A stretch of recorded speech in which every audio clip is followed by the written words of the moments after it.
各位觀眾大家好，歡迎收睇26分鐘見證實錄。卑詩省喺2023年嘅秋季推出全新嘅公平資歷認證法例，旨在消除國際受訓嘅專業人士喺本省尋找工作嘅障礙。國際資歷認證法將會喺2024年嘅夏季生效。目前本省嘅勞動力市場之中，國際受訓專業人士喺本省嘅海外資歷認證過程究竟存在啲乜嘢嘅障礙呢？認證機構嘅流程係點嘅呢？本省嘅就業輔助機構又將會點樣提供相關嘅支持呢？我哋一齊去了解一下。我呢度係有一個 question mark 喺度咯。咁既然我已經被承認咗學歷，點解我仲需要考呢？ If the organization accepts all those equally, then it doesn't matter. But if the organization has a specific requirement that they only accept our report, then absolutely that's what we would recommend. And I realized I cannot afford to become an RN here, so I gave up. 因為其實都想做返呢行，但係就唔成功咯。It's about fairness for people. It's about fairness for newcomers in British Columbia, and I'm very proud of the law that we've put forward.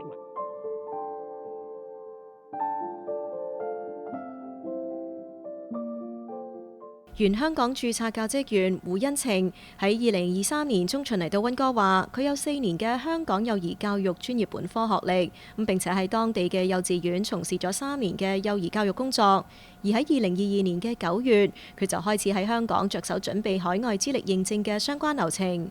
佢提前將自己嘅香港學歷通過 WES 世界教育服務社進行咗國際認證。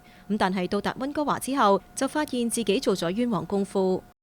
因為WES 其實佢係北美地區一個認受性好高嘅機構嚟㗎嘛，咁一開頭見到整唔到都覺得好 confused 嘅，咁不過唔緊冇辦法啦，佢呢度嘅規矩係咁樣，咁都要接受。但係而家整嚟整去整咗一輪，真係發現實在太過費神啦。佢嗰個嘅申請嗰個步驟啦，同埋要求講到明佢係唔承認 WES， 即係應該咁講，佢學術認證嘅方法唔係用 WES 做咯，咁就用翻本省嘅 BCIT under 其中一個機構咁樣做嘅。胡恩晴指出，喺卑詩省幼兒教育嘅海外學術認證過程之中，需要額外提交課程大綱嘅證明文件，而呢啲文件嘅追溯極其困難。其實呢一個情況，即係喺攞牌照嘅時候咧，最難嘅就係要去攞 course outline， 因為翻到學校即係同翻香港本地嘅大學去聯絡啦。咁其實佢哋每一份嘅 course outline， 即係我以前讀過每一個學科嘅 course outline， 咁佢哋都要揾翻俾我。咁加上其實有一啲老師其實佢哋已經移民咗去外國㗎啦。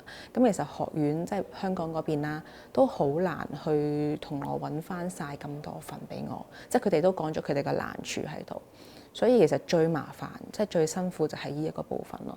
其實我都唔係好明白點解佢哋要呢個 course outline嘅，因為每一個嘅學科啦，其實都會喺 transcript 嗰度寫咗嗰個學科嘅名，咁其實都大概會知道我嗰一科係讀啲乜嘢啦。咁同埋其實其他省都唔需要交呢樣嘢嘅時候，咁點解唯獨是呢度要交呢？因為其實呢樣嘢係最費事，亦都最費精力嘅，所以都令到我都覺得點解會咁樣嘅呢？都會有啲 confuse 喺度嘅。胡恩晴表示，佢目前為咗生活，只能夠被逼從事同自己所學專業毫不相干嘅零售業工作。而同佢同時嚟到加拿大，不過落地喺亞省嘅前同事，就好快通過海外資歷認證，成功攞到幼兒教育從業相關嘅牌照，喺亞省開始投入咗工作。你見住隔離你以前嘅同事啦，即係同你一樣學歷、一樣資歷、一樣年資嘅同事，以前嘅同事嘅朋友啦，去咗隔離省度做，但係好快人哋就攞到個牌，跟住就做翻佢自己想做嘅嘢，即係佢做到自己想做嘅嘢，咁都會覺得好失落咯。胡恩晴坦言，經歷咗將近1年嘅時間，佢喺本省嘅海外資歷認證流程始終存在大大細細嘅各種障礙，咁令佢極度失望。因此，佢打算下一步先去亞省進行相關嘅認證，咁等攞到加拿大牌照之後，先至再想辦法轉為卑詩省嘅本地牌照。而另一方面，對於胡恩晴提到嘅上述難題，卑詩理工學院國際資歷評估中心主管 Roger 就表示，佢十分理解每個人都希望盡快完成資歷認證，而 ICES 嘅評估程序實際上十分透明清晰。不過，要確保每一份嘅認證文件嘅真實性同埋合法性，呢一個本身亦需要花好多嘅時間同精力。So we're looking at specific criteria. Like I said, the authenticity of the documents is probably most important because individuals want to prove that what they've earned is legitimate. You'd be surprised to know that there's lots of fake credentials that are floating about, but by and large, the credentials that we deal with are legitimate. So an individual will look at admission requirements, we'll look at what the credential gives access to in the country, we'll look at the whole education system, we'll look at the duration of the program. So we'll look at various factors in order to determine what we think is something is comparable to. 佢亦都指出，卑詩理工學院國際資歷評估中心 ICES 嘅評估程序其實並唔複雜，每個認證項目所需嘅文件亦都清楚咁喺官方網站上羅列出嚟。不過，由於海外資歷存在地域限制，好多時候申請人無法完成認證，係因為難以提供認證所需嘅文件。Probably the biggest challenge is documentation, especially if individuals are coming from a country where it's war-torn or there's political strife, or maybe they have other administrative problems accessing those documents. As you know, many countries in the world don't have necessarily a transcript office. They can just call or send a request or an email online to send those documents either electronically or physically to another location. They may not have that service available. So as you can imagine, places like Afghanistan where there's political unrest, it's difficult to procure those types of documents in order to go forward. So a lot of times, I think our clients' biggest challenge is to actually access that information, to be sent here to Canada, or to access that information at all. So a lot of times, I think that's our biggest challenge with regards to information. And then related to that is that if we are proceeding with evaluation and we have questions about that credential itself, and then it requires us to send a correspondence to that school, if that school is not compliant, but they don't want to help, or maybe there's a language barrier, that may cause further delays with regards to the completion of their report. Roger 表示，過去15年嚟 ，ICES 海外資歷認證中心嘅費用一直冇調整過，每一項嘅資歷認證費用範圍喺128蚊至到230蚊之間。而造成大部分申請人產生額外費用嘅主要原因係佢哋冇提前同要求資歷證明嘅有關單位做好充分嘅溝通。We always recommend to our applicants to seek out the organization that they're applying to and then see what the requirements are in order not to duplicate effort. So, for example, if they are applying to a regulatory body here in BC, planning to reside in BC, settle in BC, we would always recommend that they contact that organization first to see what the requirements are before having their credentials evaluated, before even stepping foot in Canada. So that way they can find out what the requirements are if that's their goal and then move forward that way. Absolutely, I totally agree. We don't want individuals to duplicate effort, money, costs, and all those things. It's really important for individuals to find out what they want to do, where they want to settle, what organization they want to apply to, and then be clear as to which path they want to follow. It depends on the organization that's accepting the report. If an organization accepts reports from other entities, then fine, it doesn't matter. If an individual has a WES report or an ICAS report or an IQOS report or our report. If the organization accepts all those equally, then it doesn't matter. But if the organization has a specific requirement that they only accept our report, then absolutely that's what we would recommend. 而對於喺海外資歷認證過程中遇到重重困難嘅新移民，本省嘅Mosaic新移民就業安頓服務機構就業部門總監 David Lee 就提醒，佢哋嘅機構隨時可以為申請人提供相關嘅支援服務。There are at least two ways that we support people who are going through the international credential recognition process. One is to provide the information and connection to the regulatory authorities for the given occupation. So for example, for accountants, it's the CPA regulatory body in BC, where they can get the information directly from that organization on the requirements and the steps in the process. And the other is providing work placement opportunities that are related to the field that a person has worked in prior to coming to Canada. We work with employers that are given either a wage subsidy or other incentives to provide that opportunity for newcomers. And the idea is that it has to be in the field and occupation that relates to what the person's experience was prior. We have a pilot project where we're working with a local community health center based in New Westminster called Umbrella Multicultural Health Co-op.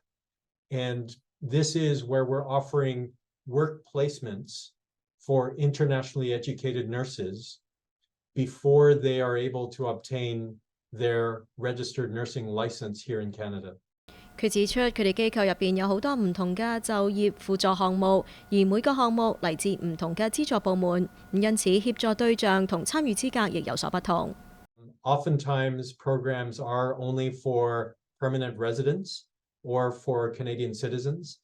In the case of this pilot, which is being funded by the BC provincial government, it is open to people who might be temporary residents, who might be here on a work permit. But it's a very limited pilot, and we are hoping that we can work with the government to increase the opportunities that are available after the pilot.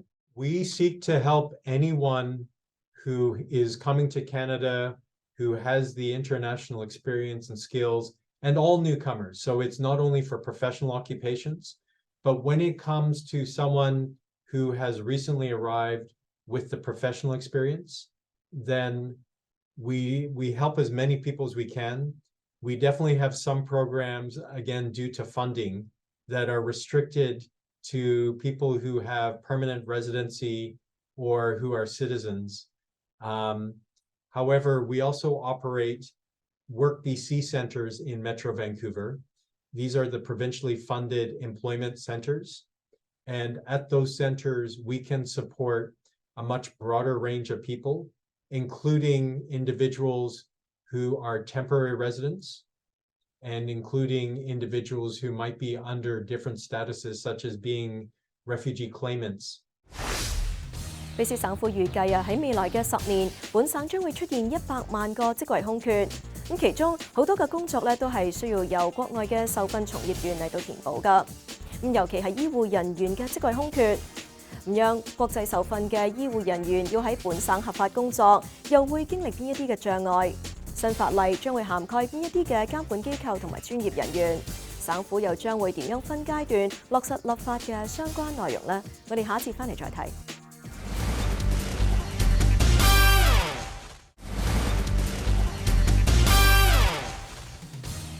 歡迎翻嚟節目時間。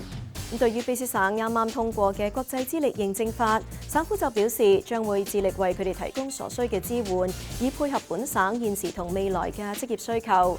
唔少具有海外資歷嘅人士，尤其係具有醫護以及衛生行業相關背景嘅人士都希望新法可以有效咁改善資歷認證嘅程序，令其更加公平、更加快速、更加容易善用佢哋嘅技能喺卑詩省就業。原菲律賓註冊護士 Joy Webster 曾經喺菲律賓獲得護理學及教育學雙碩士學位。2009年開始喺家鄉註冊成為社區保健護士。2014年受到當時聯邦移民部政策吸引 ，Joy 決定移居加拿大，但咁樣竟然為佢嘅護士生涯畫上咗句號。I did not realize how long and how expensive and arduous the experience and the journey is to become a registered nurse here in British Columbia. When I mapped it out for myself, it's about 4 years to become an RN here and about $25,000 out of pocket. So for myself, I realized I was living and working alone at a time with a minimum wage salary, and I realized I cannot afford to become an RN here, so I gave up. 佢表示，由於重重障礙，佢冇辦法回歸護士崗位。不過佢仲係憑住自身嘅努力，入職慕色新移民就業安頓服務機構，擔任社區健康部門嘅高級經理，繼續為本國嘅衛生行業作出貢獻。I took the Master of Public Health at SFU. So because my background from back home is community health nursing, I tried to take an alternative pathway that wouldn't cost me at least $1 million pesos, or at least $25,000 from out of pocket. So I saw the opportunity to take the Master of Public Health course. It's about a 2-year course. It's a lot shorter. There's a lot of learning in that one, and at least I'm still working in the health sector. So I've always known that I can't work in the hospitals, but I'm always happy working in the community. So that's why I took MPH. And when I've done MPH, that was the time that I was able to build my network. And one way led to another, the pandemic happened, and here I am right now at Mosaic. 而慕色新移民就業安頓服務機構就業部門總監 David Lee 就表示，對於國際資歷認證法嘅實施保持樂觀嘅態度。佢認為新法例將有助於調動社區各界力量，共同促進國際受訓人士嘅就業健康。I feel that the different pieces of the puzzle are in place. So with the recent fair credential recognition legislation in BC, there's now more government oversight on how the regulatory bodies for the different occupations can be accountable to improving the credential recognition process, to making it more equitable and appropriate so that people who have the international experience can work in those professions more quickly. So that's a piece of the puzzle in place. Employers are increasingly looking at how they can be more equitable and inclusive and avoid unconscious bias in how they make their hiring decisions. There are organizations such as Mosaic that provide direct supports to newcomer job seekers through mentorship programs, training in what it means to pursue and secure employment in the Canadian marketplace that's different, and have that peer support in pursuing employment. So those are all different pieces of the puzzle. 另外 Joy Webster 亦都表示，對於目前本省嘅國際受訓人士，新法例無疑為佢哋注入一支強心針，大大提高咗佢哋嘅就業信心。So for those who are, say for example, IENs, or if you have the professional experience from your home country, I hope you do not give up. Because yes, we understand that this is it's a difficult process. It's expensive and it's time consuming, but there are people and communities and organizations that can help you. All you needed to do is ask. And then also, if we do it together, then it's easier for the government to listen to us. So my hope is to not give up, and I hope that everyone who has the experience, may it be as a nurse or as a doctor, an architect, or an engineer, I hope that you don't give up on the process, because I am also highly considering becoming an RN again because of these changes that is currently happening in our province. 而另一名嚟自香港嘅社工黃佩欣喺2023年8月嚟到溫哥華後，好快就揾到咗相關專業嘅工作。目前喺本拿比一間醫院擔任初級社工。佢表示喺嚟到加拿大之前，佢就已經提前完成咗全部嘅認證程序，整個過程相對比較順利，但係亦都經歷咗唔少反覆嘅事項。其中令佢最困惑嘅係成為卑斯本地認可嘅社工，必須要通過由卑斯社工學院組織嘅 ASWB 測試。Suppose 我嚟到加拿大，我嚟到 BC 省，嚟到溫哥華，其實我係諗住喺溫哥華呢度執業我嘅社工嘅呢一個工作啦。咁但係個市本身其實佢哋我哋成日都講啲 question 其實係個 context base 嘅。當個 context base 唔係 set 喺 BC， 唔係 set 喺溫哥華嘅時候，咁我就會 question 點解我要考呢個試。當啲問題嗰個 context base 係可能 set 喺美國嘅時候，咁同我喺呢度執業究竟有啲乜嘢關係咧？即係究竟佢 test 到我啲乜嘢咧？咁呢個係好大嘅 question mark 咯。咁我諗其實我哋好多即係我聽我都同行講，咁其實大家都願意去喺一個新嘅地方，我哋知道我哋需要重新學習好多嘢。咁特別即係可能講緊呢度嘅法例啊，呢一度嘅要求啊，呢度所有文化嘅嘢。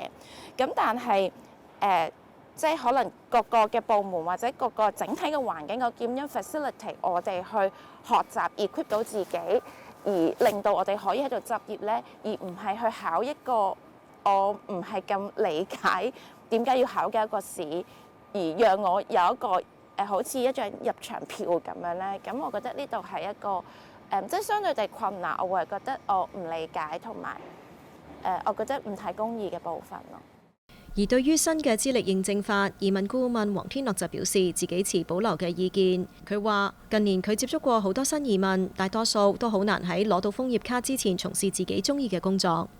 對於有海外專業資歷嘅人士咧，聽到呢啲嘅消息嘅時候，我諗當然就係即係都係正面嘅，都係知道卑詩省嚟到呢一度可以做翻佢哋自己嘅專業嘅時候咧，都係有一啲嘅希望。